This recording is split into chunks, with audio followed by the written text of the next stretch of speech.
celebration. Greetings to all and sundry. Greetings to all the people of the southern Cameroons, all over the world, wherever you may be. Greetings to our people of the southern Cameroons, to the people of Ambazonia on ground zero, on ground one, ground two. Greetings to the civil society. Greetings to all our brave hearts, to all those who are continually putting their lives on the line to ensure that we have a free, prosperous, democratic, and independent Southern Cameroons.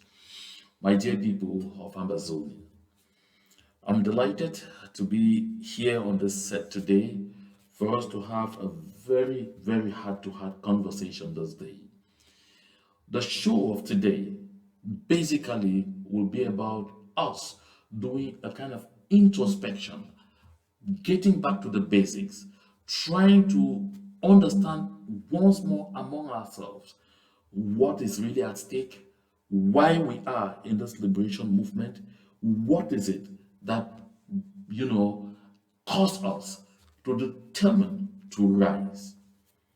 My dear people of Amazonia, I had the occasion this past days to listen to a lot of audios, a lot of audio communications, voice notes on WhatsApp, and read a lot of social media posts from those who once were really part of this liberation movement, who swore morning, afternoon, evening that this train will stop at nothing short of freedom, who said they were the alpha and the omega of the struggle, and that this struggle will only end when we are seated in Boya, in our free land, and screaming, free, free, free, at last we are free. The people who said without them, it will not happen. Because they were the only ones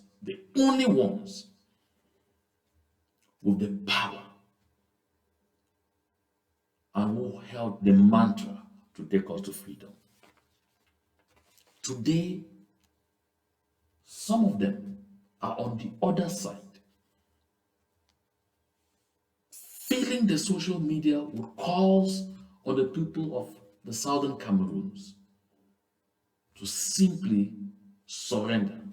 After 8 years of hard work, after 8 years of struggle, after 8 years of total resistance, after 8 years of demonstrating to the whole wide world that the people of the southern Cameroons know what they want and are determined to go for it.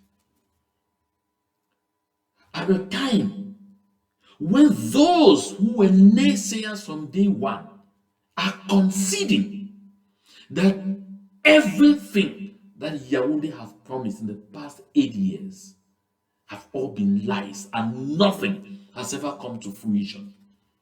At a time when you could see one like Chief Atem Ebako come out publicly in newspaper columns to say the special status was an empty shell, to confess that they have never ever succeeded in getting any concessions from Yaoundé, and to clearly posit that there is no hope that any concession will ever come. I'm talking of Chief Atem Ebako, the chief of Talangai. He's not the only one. We watched even Nkongo Felix at Bobala cry and say, but finally, what it was in this special status, what was it about? We've had too many of them get confused and frustrated because they themselves have come to that firm conclusion that even Paul Biya of La République du Cameroun, whose government is the architect of that so-called special status, does not know the content of it. At the time when the citizens of La République du Cameroun are beginning to want to copy from us, are beginning to understand that the only way you get freedom is fight for it and are getting ready to stand up to fight to free their own country. Some are sending a hollow call, ringing all over the place, requesting our people to simply stage an act of surrender. After losing thousands of souls, after seeing a lot of our property looted by the colonial forces of La République du Cameroon, our wives raped, our children defiled, our old and vulnerable ones dehumanized, and some burnt to death. Some have the effrontery, the guts, to say we should now appeal to the moral conscience of a colonial administration mad by a genocidaire known as Paul Biya. My dear people, take a look at this thought. I'm not the author of it. It tells you power concedes nothing without a demand. It never did, and it never will. Power concedes nothing without a demand. It never did, and it never will. Don't sit there and lie on your laurels and think that it is ever possible for La République du Cameroon to get up one morning and say, oh, now we have regained our consciences, and so we have decided to let the people of the southern Cameroons go. Or that we have decided for those frustrated souls that are still believing in a federal experiment that failed, that we have decided to go back to federalism, to the two-state federation. When La République du Cameroon's officials, especially even that one who is positioned as the strongest opposition leader, Maurice Kamto, has never failed to repeat the mantra that le Cameroun a fait son histoire. Le Cameroun a déjà fait son histoire. Il n'y aura pas de marche arrière. This, my people, should be a clear indication to all of us that, like the wise ones say, power concedes nothing without a demand. And in history, we have realized that this demand is not the kind of demand that you could be thinking in your minds, or that those ones who are asking us to surrender are thinking.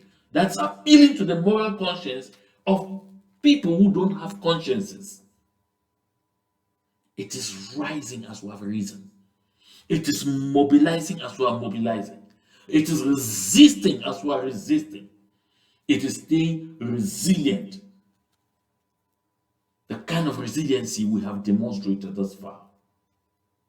My dear people of Ambazonian, we have a lot of people on ground zero needing help.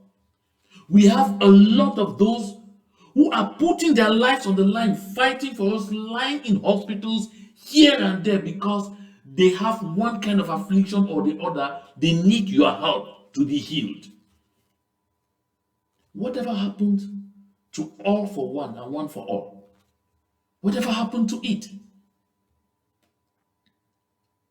I'm appealing to each and every one of us that the time for us to recognize that we will either bunch together, fight together, walk this freedom talk together all the way to the end, supporting each other all the way, or we will perish together as fools. This is sound knowledge. I don't intend to insult anyone. I don't intend to derail anyone. Some words I will use here apply not just to you, they apply to me too. But those are words we must use.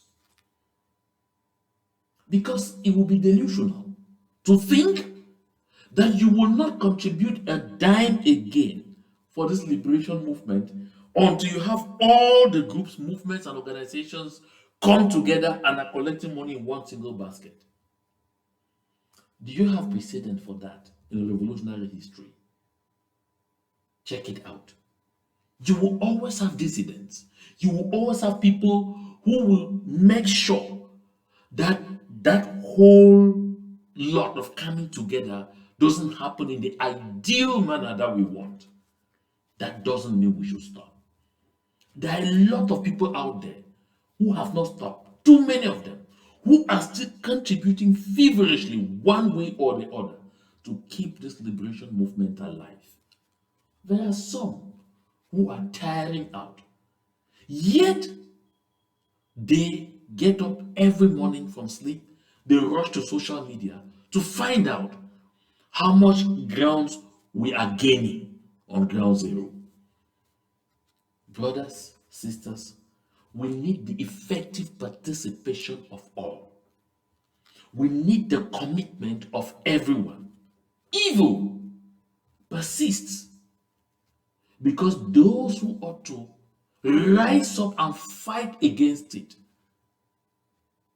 either allow themselves to be confused, to be discouraged away from it, or simply tell themselves that it will never get to me because I'm on safe shores.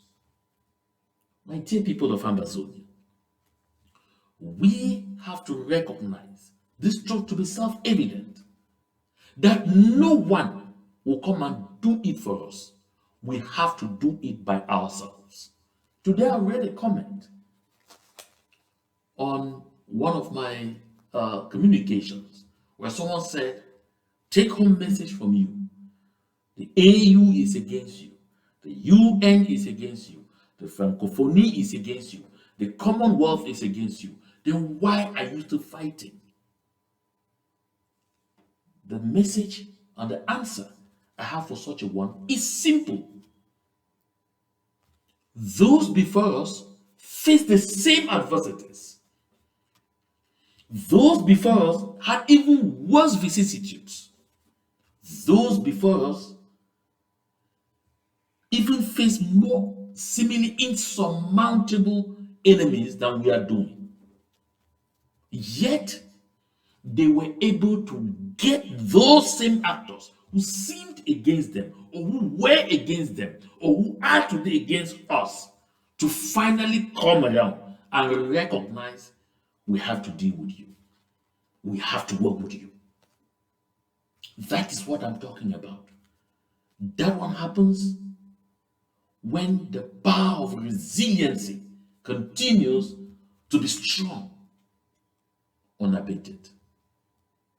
My dear people of Ambazonian, if you want to take the case of East Timor, what they call Timor-Leste, they were less than 1 million people fighting against an entity that had over 250 million people, backed by all these global institutions. Timor-Leste made it. They ended up making it.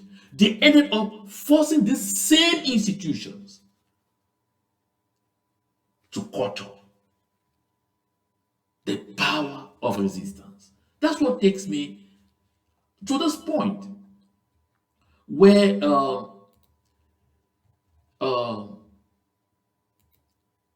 where Barbara says the very least you can do in your life is to figure out what you hope for. And the most you can do is live inside that hope. Not admire it from a distance, but live right in it, under its roof. The people of East Timor, the people of Eritrea, the people of Southern Sudan, they recognize this. They recognize that the most you can do is live inside the hope that you have for a free, independent, democratic, and prosperous country. Not admire it from a distance, but live right in it, live under its roof. That was the driving force for every bit of energy they put in for the decades that they stayed fighting for what they believed in. Those who are coming today to tell you and to tell me that we should simply give up because we have failed are those who came in not very convinced about what we are fighting for, are those who came in thinking that power can concede something without a demand. Those are those who came in thinking that this thought you have on my screen here is only a fallacy, that power concedes nothing without a demand. It never did, and it never will. This is a sound reminder that the people of Ambazonia know that we were in for the long haul. And that is why they on ground zero are unrelenting. That is why they on ground zero are not giving up. That is why they on ground zero are changing strategies every day. That is why they on ground zero are respecting every single ghost town call that rings in the air. That is why they on ground zero are continuing to expose La République du Cameroon on a daily basis. We have seen our mothers stand before the colonial governor in Boya, Okalia Bilai Bernard, and he tried to coax them into saying that their children are responsible for the atrocities being visited upon us by the invading forces of La République du Cameroon. And they told him to his face, no. You could read the embarrassment. They did not fear the gendarmes, the soldiers, the police, and all the beasts who surrounded them with weapons. They looked into the eyes of Okalia Bilai Bernard and they told him no. The same thing happened in Bamenda with our mothers, right in front of Lily Lafrique de Ben Chofo at off station. They also denied to do the dirty job they wanted them to do, to rise up against their own children who are fighting to free homeland. You and I are in safe shores in the diaspora. The least we can do is contribute financially to assist those who are lying in hospitals, to assist those who are facing one form of challenge or the other, to continue to show solidarity with those who have understood that we are one people, one fight, one destiny under one nation. When they went out there fighting, when they went out there resisting or protesting before getting wounded, or before falling and being trampled upon to the effect that they are handicapped now and they need your help and they need help from you and from me, they were believing in that mantra that we sang always, that is all for one and one for all. Are we still together? Are we still together?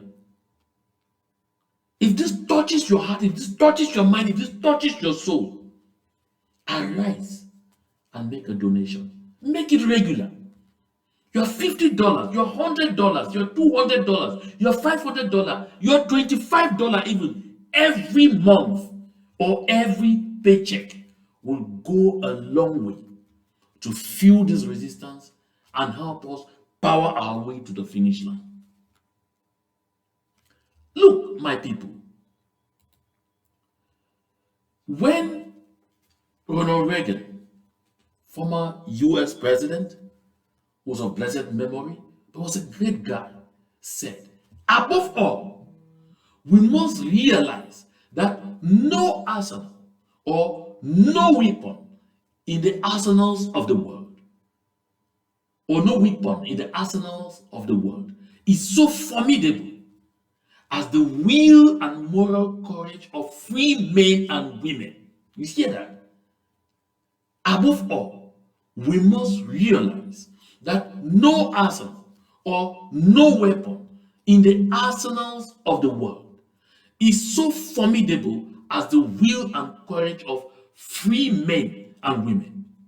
It is a weapon our adversaries in today's world do not have. My dear people of Ambazonia, this is a weapon. That's the moral courage, the will and moral courage, I beg your pardon, the will and moral courage of the free men and women of Ambazonia, of the southern Cameroons, is what La République du Cameroun, France, that AU, that Francophonie, that Commonwealth, and the United Nations don't have to use against us. We have what it takes to get to where we want to go. All we need is the ability to continue to hold each other's hands as we move along. I so love this quote by the former US President of blessed memory, Ronald Reagan, that above all, we must realize that no arsenal or no weapon in the arsenals of the world is so formidable as the will and moral courage of free men and women. It is a weapon our adversaries in today's world do not have. La République du Cameroon has deployed all kinds of means, threats, bribery, intimidation, every kind of form. They have even killed, they have even captured people and detained them. They have even disappeared some people in efforts to kill the will of the people of the southern Cameroons on ground zero to continue to resist by respecting the ghost towns. But the people have stood strong. From Ekema to the current Moron in Boya calling himself mayor, they have sealed people's shops. They have confiscated people's goods. They have even shut down people's businesses. They have done all kinds of things to discourage people from continuing to stand for what they believe in. Our people have shown beyond reasonable doubt that they know what they want. They know what it takes to get there. And they are ready to put in what it takes to get there. You and I in the diaspora, it is our role to feel this determination. We have seen a Choban Paul in Bamenda. That one moves around with the Bible calling himself man of God, but is more corrupt than every other human being you can imagine. And the cruelty that lives in him is unparalleled. He has done everything. They have used everything, even burnt down markets, burnt down our people's source of livelihoods to force them to bow. Our people only bend, they don't bow. They bend and they stand back. That is why you and I in the diaspora must develop the same level of resiliency. They have captured people who are your family members and asked for huge sums in ransoms because they want to discourage you from staying the course in this liberation movement. I had this exchange with a lady on ground zero. She's a teacher. She was traveling. They stopped her somewhere in Gokotunja.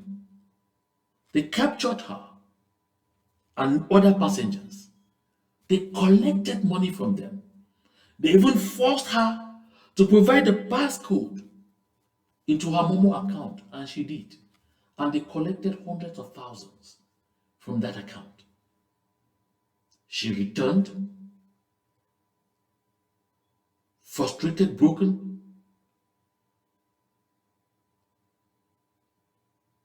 She bent, but then she reminded herself we had war. And she said, I refuse to bow. She told me, Mr. Akuro, When I got angry and felt broken the first 2 days, on the third day, I recalled that we are at war. I recalled that during war, there will be collateral damages. And so sometimes it may happen to us, but that doesn't mean that we lose focus of what we are fighting for, of what we are standing for. You have some of these kidnappers being some derailed ones among our freedom fighters, but 98% of them are people sponsored by members of the CPDM crime syndicate, those calling themselves our elite, all over the place, to carry out those exactions on us, to discourage us, so that we will turn against our very wishes and aspirations for freedom. Take a look at this. When Ava DuVernay says, "What gives me hope in these tenuous times is the knowledge that there is precedent for change and there's precedent for hope. Hope has brought change again and again. There is precedent." Oh, he says, "What gives me hope in these tenuous times?" Yes, the times in this liberation movement are really tenuous. It's hard. You have been contributing. You have gone out there to demonstrate. You are putting in your all for this liberation movement. Yet, they dared to go and capture your father and force you to pay 5 million CFA francs of ransom. They dared to go and capture your mother and ask you to pay 3 million francs in ransom. They dared to capture even you when you're on a visit and ask you to pay a ransom. No, no, no, no, no, I'm out of this. No. It happened elsewhere. It happened in Eritrea. Exactly what I'm saying, this same way. It happened in East Timor. It happened in South Sudan. It happened in several other places where people found themselves fighting for their very existence. They were able to overcome. That is why I share this thought by Ava DuVernay, that what gives me hope in these tenuous times is the knowledge that there is precedent for change and there's precedent for hope. Hope has bred change again and again. So you're not a guinea pig. What has happened to you and I is not novel. It's not novelty. It has happened before. But people were able to withstand it. People were able to overcome it. People were able to go around it and recognize that during war, there are a lot of challenges. We never invited this war. The war was brought onto us by La République du Cameroon. My dear people of Ambazonia, I don't want to make this talk so long. I want to conclude here with this thought that to accomplish great things, we must not only act, but also dream. Not only plan, but also believe. To accomplish great things, we must not only act, but also dream. Not only plan, but also believe. That is why the enemy and their extensions in our midst, or the enemy, La République du Cameroun, France, and their apparatchiks in our midst, are struggling to attack one thing by all those voice notes they send out, every piece of communication they throw on social media. They are struggling to attack one thing in us: hope. That's what they are struggling to attack. One thing in us: hope. They are struggling to attack one thing in us: our dream. Because that hope is that dream. And once they kill our belief in that hope, our belief in that dream, they are convinced that they will kill our zeal to continue to resist. They are convinced that they will finally force us to surrender. They are convinced that they will finally force all of us to stop contributing anything to this liberation movement. and then it will collapse. My dear people of Ambazonian, take this home. Statistics are indicating that financially, our people on ground zero are contributing far more to this liberation movement than us in the diaspora. Despite already sacrificing their peace, their freedom to do all kinds of things, and sometimes even paying with their lives, they are still contributing more than we are doing. We must get up from slumber. We have been the backbone of this liberation movement. We have to remain such all the way to the end. I want to thank each and every one of you who set aside time to be part of this broadcast. I'd like you, as we conclude, to share the link as much as possible, make a call, encourage others to share in this communication, encourage others to continue to stay the course. This is the only way we will be able to kick La République du Cameroon out of our territory and finally have a place that we will all collectively call home now. Thank you for your kind attention. To God be the glory.